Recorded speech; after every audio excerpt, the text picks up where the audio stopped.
Alright guys, if you start having these kind of things in your reefer, this is a very common problem in utilities, about quarter way down.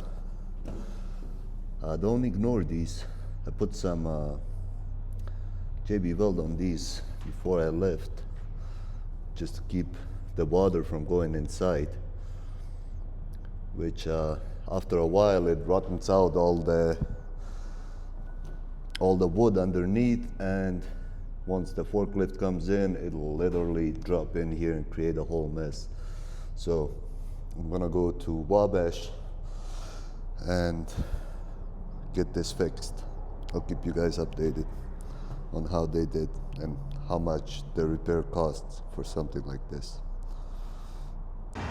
Alright guys, while I'm here, I'm gonna get this here repaired too. It's a crack, and this happens from hitting the docks too hard. They're gonna put a plate underneath here and then weld it. They gave me an estimate to do all of this. It's $903. But I'll keep you guys updated. Alright guys, the work has been done. This is the side. What they did here was they put in this plate all the way from here to there and welded it. And so this happens from backing. I'm gonna have to get these new rubbers. These are actually very important. Mine are thinned out, so I'll get new ones put on there to prevent this from happening.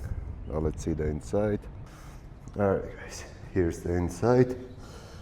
They did 29 of these repairs.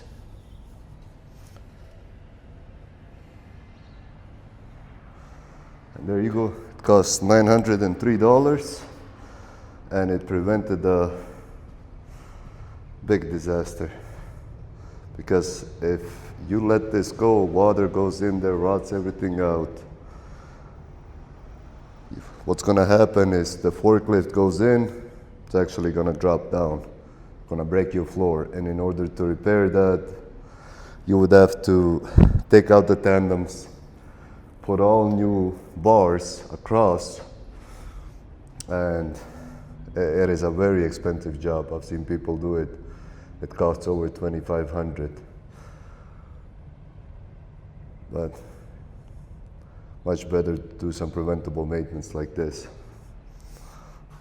And this gonna last a while.